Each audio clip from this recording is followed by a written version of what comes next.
अस्सलामुअलैकुम students, welcome back to a smart classroom. आज हम स्टार्ट करने जा रहे हैं अपना नया chapter number 2, addition and subtraction. बच्चों, एडिशन का मतलब होता है नंबर को मिलाना या बढ़ाना। एडिशन का क्या मतलब होता है?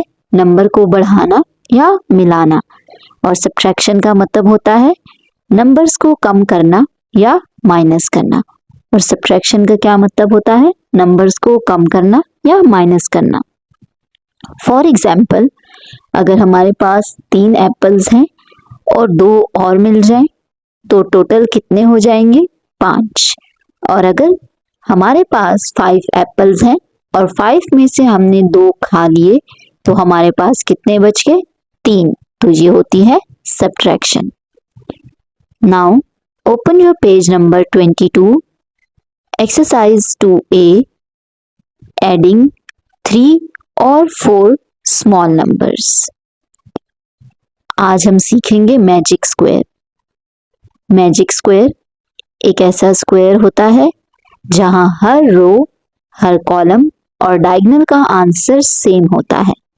हर रो, हर कॉलम और हर डायगोनल का आंसर सेम होता है। अपने क्वेश्चन को स्टार्ट करने से पहले हम देखते हैं कि हमारे पास कॉलम्स क्या होते हैं, रोज क्या होती हैं और डायगोनल्स क्या होते हैं। तो रोज हमारे पास साइड से साइड यानी हॉरिजॉन्टल होती हैं। रोज हमारे पास क्या होती हैं? साइड टू साइड यानी हॉरिजॉन्टल होती हैं। और कॉलम्स हमारे पास क्या होते हैं? वर्टिकल होते हैं। लेकिन हम अक्सर हॉरिजॉन्टल और वर्टिकल को मिक्स कर देते हैं, हमें उस टाइम समझ नहीं आ रही होती। तो इसके लिए एक इजी ट्रिक है मेरे पास आपके लिए कि रोज हमारे पास लेफ्ट टू राइट होती हैं।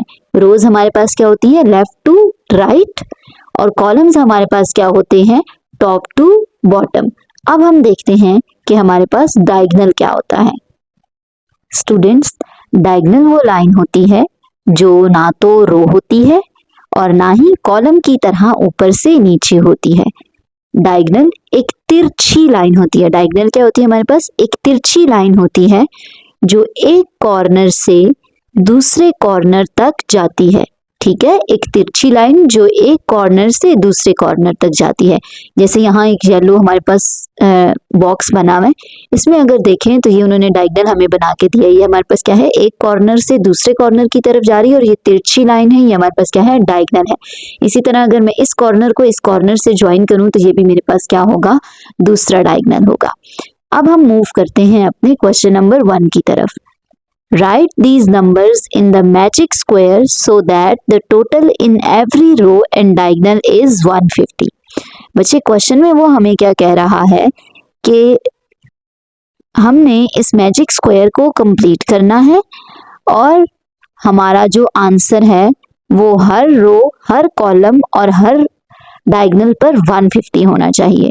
मतलब कि हमारे क्वेश्चन में हर साइड का टोटल कितना होना चाहिए? 150 होना चाहिए।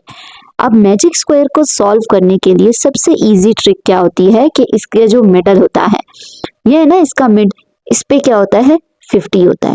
ठीक है, अगर हम 2 डिजिट नंबर्स के साथ डील कर रहे हैं तो यहाँ पे हमारे पास क्या होगा? 50 होगा। लेकिन अगर हम 1 डिजिट नंबर के साथ डील कर रहे हैं तो यहाँ पे हमारे पास क्या होगा? 5 होगा। ये चीज समझ आ गई। अब हम आगे स्टेप 2 की तरफ चलते हैं।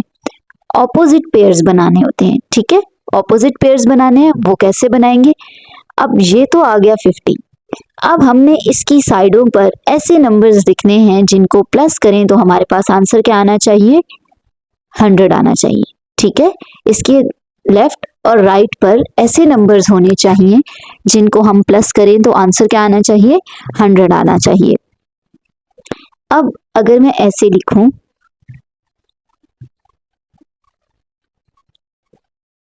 10 प्लस 90, 10 प्लस 90 का सम करें तो कितना आता है? 100। 100 प्लस 50 करूं तो क्या आंसर आता है? 150। अब अगर मैं लिखूं 30 और 70, 30 प्लस 70 का आंसर क्या आता है?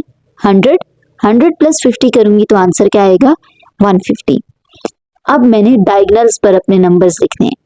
ठीक है, डायगोनल पर यहाँ पर भी 2 मिसिंग नंबर है और यहाँ पर भी 2 मिसिंग नंबर है। अब यहाँ पर अगर मैं लिखूं 60 और यहाँ पे मैं लिखूं 40, 60 plus 40 is 100 and 100 plus 50 is 150. Now we are left with 80 and 20. 80 यहाँ लिखा और 20 यहाँ लिखा, तो 80 plus 20 is 100 and 100 plus 50 is 150.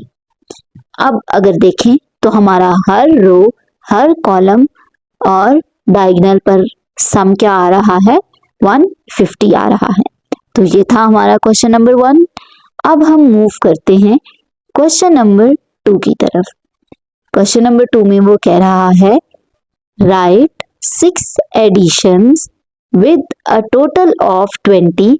हमने इन बॉक्सेस में जो नंबर्स लिखे हुए हैं उनको यूज करते हुए 6 एडिशन सेंटेंसेस बनाने हैं जिनका टोटल मीन्स जिनको प्लस करें तो आंसर क्या आना चाहिए, 20 आना चाहिए। In each addition use 1 number from each box below. और वो कह रहा है कि हर बॉक्स में से जस्ट एक नंबर पिक करना है। हम ये नहीं कर सकते कि एक ही बॉक्स में से 2 डिजिट्स पिक कर लें। ठीक है, कंडीशन क्या है कि 6 एडिशन सेंटेंसेस बनाने हैं जिनका आंसर 20 होना चाहिए, जिनका सम 20 होना चाहिए और हर बॉक्स में से एक एक डिजिट पिक करना है।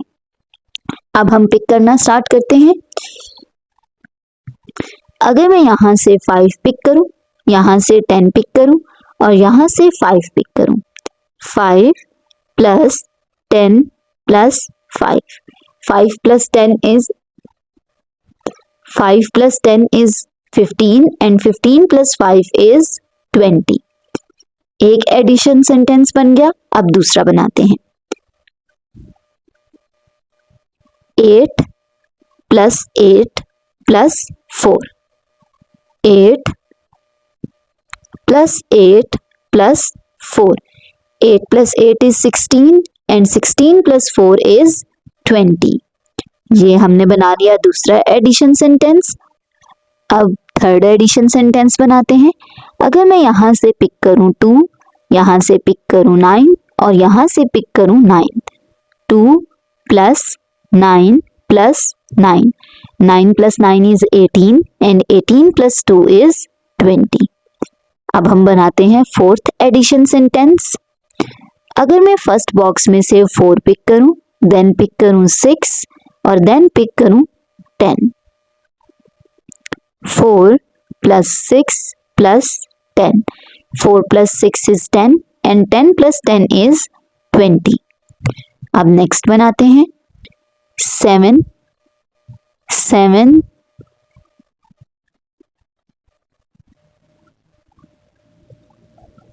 and 6, 7 plus 7 plus 6, 7 plus 7 is 14 and 14 plus 6 is 20। अब हम अपना लास्ट एडिशन सेंटेंस बनाते हैं।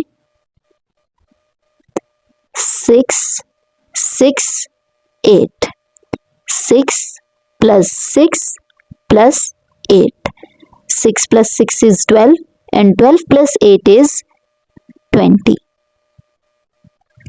वाओ स्टूडेंट्स, आज हमने ना सिर्फ रोज, कॉलम्स और डायगोनल्स सीखे हैं बल्कि हमने क्वेश्चन नंबर 2 को भी सक्सेसफुली सॉल्व किया है। अब आप मैजिक स्क्वायर की ट्रिक एक्सपर्ट्स की तरह यूज कर सकते हैं। मुझे उम्मीद है अब आप हर रो, कॉलम और डायगोनल का टोटल इजीली फाइंड कर सकते हैं। अगर वीडियो हेल्पफुल लगी हो तो लाइक करो, कमेंट और सब्सक्राइब ज़रूर करना ताकि आप मज़ीद इंटरेस्टिंग मैथ लेसन मिस ना करो। See you in the next video. अल्लाह हाफिज़ स्टूडेंट्स।